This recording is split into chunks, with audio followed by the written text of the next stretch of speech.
Melissa Sandoval. Here in Colombia, I'm Melissa Sandoval Carvajal, because you use your both last names here. I live in Cali, Colombia right now, but I'm originally from Mount Kisco, New York, which is in Westchester County, like about an hour north of Manhattan. And I spent the last part of my life in the States before moving to Latin America in Vermont, which is the, I believe, second whitest state in the United States. And I've been here, in come November, it will be 3 years.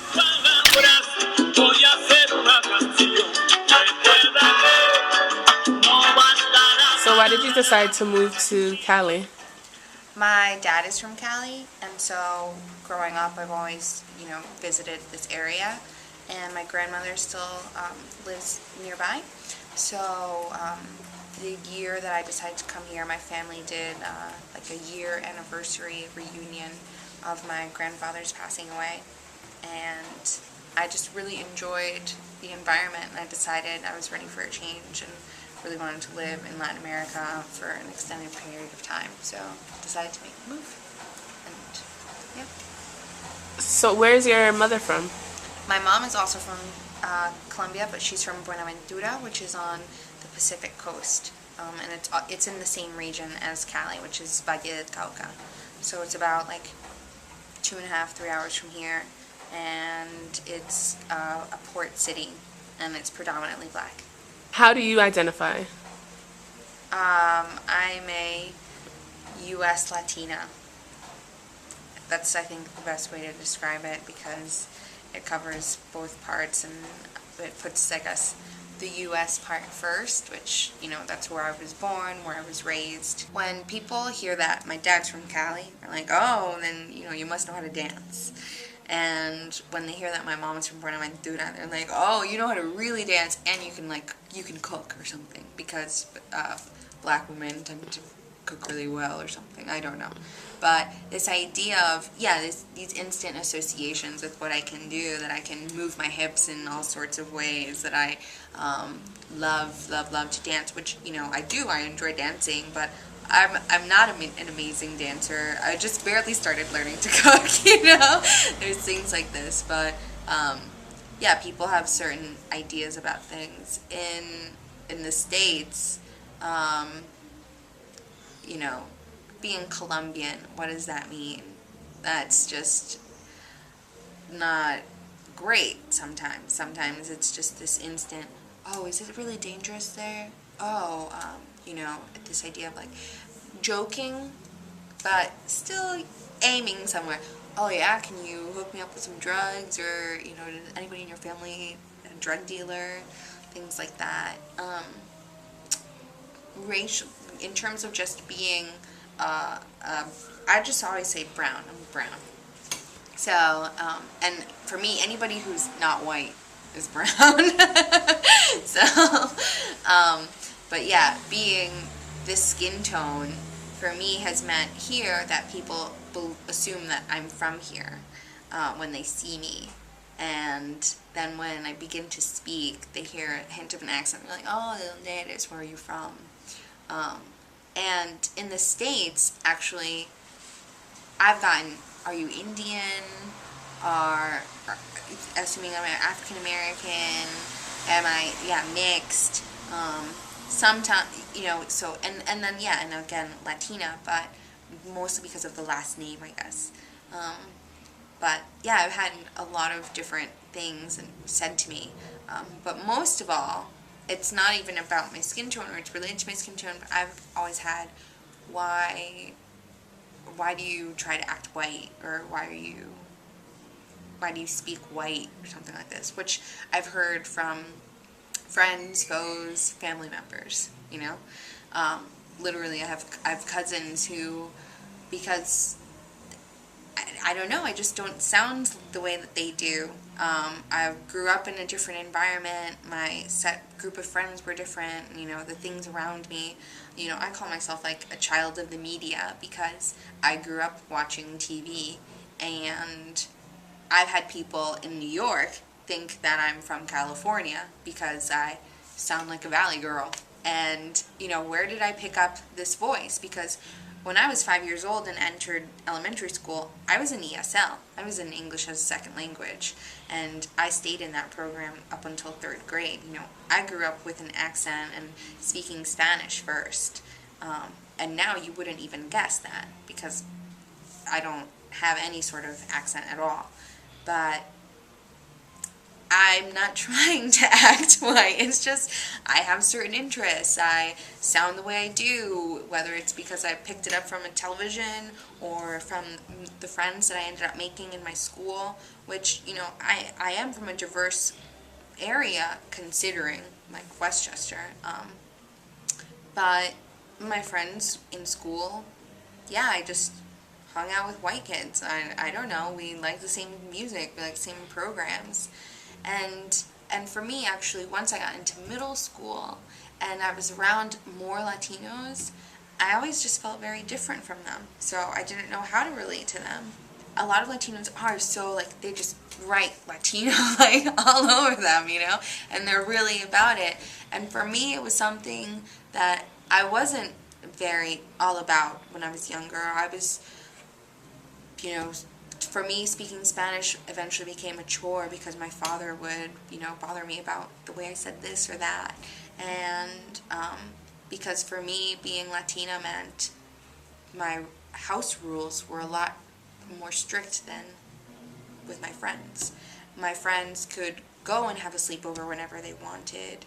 They could throw a party and invite boys, you know, things like this, whereas, you know, I definitely shouldn't be hanging around boys. I had to beg to be able to go to sleepover parties, and that's when I was allowed to actually go to them. You know, eventually my brother and sister were born. 'Cause I was an only child for about 11, 12 years. So then I just had to be home and help, you know, be babysitter and things. And so for me, it just, sometimes I related being Latina to, oh, it's just, I don't get to have as much fun as everybody else. And the Latino kids in school, they would speak Spanish to each other. They were mostly all like direct immigrants from Spanish-speaking countries to the U.S., whereas my experience was, I'm here, I was born here, you know, and I just didn't know how to relate to them very well. And now it's really interesting because I'm the one living here, and, you know, and I see on like Facebook or something, like, those same friends, those same Latino friends that, you know, they were my friends, I just didn't hang out with them all the time, you know, saying things about like, oh, I wish I was in Colombia and this and that. It's like, you know, here I am. And even in my family, they always say, ay, la última persona que habíamos pensado, like the last person they would think would be choosing to leave the States and live in Colombia. I'm the last person, and here I am almost 3 years, so. The Latino kids in your school, did you ever feel that they kind of rejected you? You know, that's tough because it's like, who was rejecting who? Was I instantly creating the rejection? Was I just saying, there's no way, you know, Pepito Perez, you know, is going to want to talk to me because what do we have in common other than, you know, we speak Spanish? Whereas, you know, like, I knew that their weekends, for them, what was fun was hanging out at each other's houses and dancing. Whereas, for me, a fun weekend would be sleeping over at a friend's house and, like, sneaking in booze from our parents, you know? Like, ridiculous things that you do as a teenager. So I don't know that it was a straight rejection, but I know that at least with my family, with my cousins, I was very different, and there were just ways where it seemed like for them it seems like I was trying to be better than them. I especially had that with a cousin who came from Colombia to the States when he was like 8 years old. And I remember that experience too of being like, wow, he's so different when he arrived. And then eventually when we became teenagers, it was just this idea of like, oh, yeah, I felt like I had this person who's my family member thinking that I was trying to be better than him, and I wasn't. I really wasn't. It's just, eventually I had my eye on the prize, which was I'm going to college. I am getting away from my family. I'm getting away from Mount Kisco, and I'm going to have an amazing experience. And I achieved that. I'm still the only person in my family who's attended a four-year college and graduated. And that to me, is a huge achievement. And it's also something that disappoints me too, because at least on my father's family, I'm the oldest cousin of my generation. And you would think oh, maybe I can provide a positive influence on people, and they'll say hey, Melissa can do it, But no, I have cousins who are younger than I am, who have 2+ kids, and are working in Walmart, or you name one of those retail stores, and that's what they do, or they're in a kitchen and still living with their parents. Whereas like I said, eye on the prize. I wanted to get out, and I haven't really lived at home since I was 17 when I left for college. If anything, at most 6 months after I graduated, and then I went back to Vermont. So it's kind of, for me, it's well, maybe I did reject being Latina as well. I rejected this notion of I need to be with my family all the time. I need to speak Spanish and wear the yellow, red, and blue always, I just wanted to enjoy the things I wanted to enjoy. So, if my dad wants to listen to salsa music all the time, I like it, I enjoy it, but it's not everything I am, which that's how I felt it was when I was growing up. I would tell my parents, so-and-so gets to do this. Right, well, you're not so-and-so, and so-and-so is not Colombian. And that was, for me, my best friend, she's an Albanian-American. She was born in the States, her parents were from Albania. And that's one of the things that bonded us, because her family is very strict as well. And so being children of immigrants was our unifying thing. In order for me to be able to go to a friend's house and things, my parents would always be wondering about who was in the home, and oftentimes they would actually prefer that I stayed at my friend's house, who just had her mom, because her parents were divorced, because they feared my being in the presence of an unknown man. And what frustrated me was that person was unknown because my parents chose to not be a part of the community of parents that engaged amongst my friends. My parents refused to be a part of that community solely because they didn't want to speak to those people. No, yo no quiero hablar con esa gente. Dígame nomás dónde va a estar y ya. Just tell me where you are, how I can reach you, and that's it. And it was just very hypocritical, of them. And it worked to my advantage in a way when I was trying to sneak out of home and things like that. But it also didn't. Even now, if my mom has some sort of, business to handle, whether it's literally calling a credit card company and asking about a return or something, or anything with things that might seem a little further advanced in vocabulary, a little more specific, technical vocabulary, my parents make me talk. They make me call. If I'm around,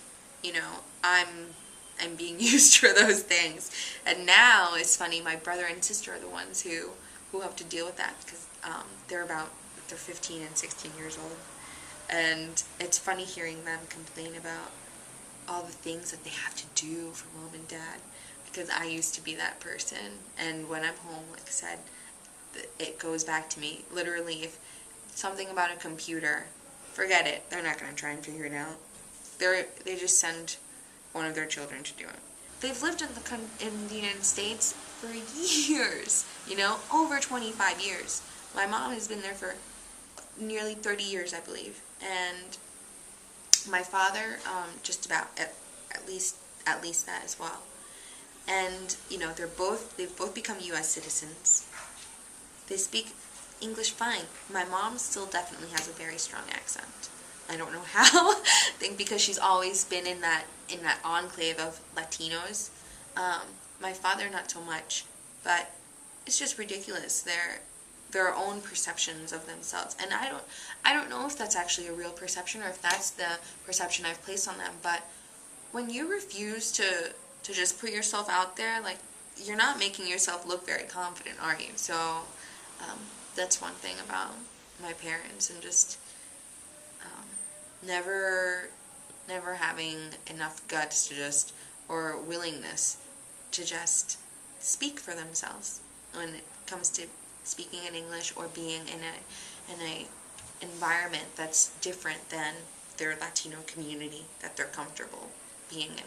So in terms of assimilation, I guess they reject assimilation. They pretty much reject assimilation, yeah. I mean, in our neighborhood, I've grown up in 2 neighborhoods in Mount Kisco, and they've always been predominantly Black or predominantly Latino. If you go and visit my parents right now, they've got, in the neighborhood right now, it's best friends with a Dominican, a Mexican guy with a Colombian girlfriend, a Guatemalan with a Colombian boyfriend. You know, it's just they live as much of Latin America as they can within New York. What left the lasting impact on me was feeling like people didn't accept me as Colombian because I seemed so trying to be other, trying to be not Colombian. And that for me was the more of a lasting thing.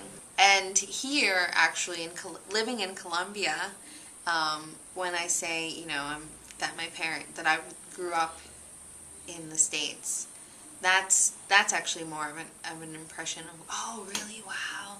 And people are usually either taken aback by that, like, oh, what's that like? Or trying to figure out, like, oh, you know, how do I feel? Do I feel more gringa or do I feel more colombiana? And, you know, whether they're surprised by certain things, or actually Colombian friends who are just kind of, what's the word? Surprised by certain things about Colombia or about Colombian culture that I don't know.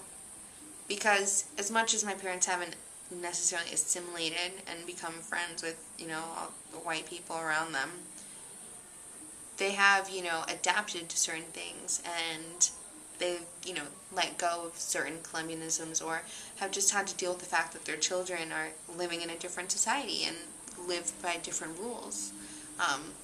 So there's a lot of things, whether it's, you know, vocabulary or mannerisms, things like that, that as a Colombian I should supposedly already know. As hija de colombiana, it's like, you don't know that from friends here. That's something that I get when I speak about who I am.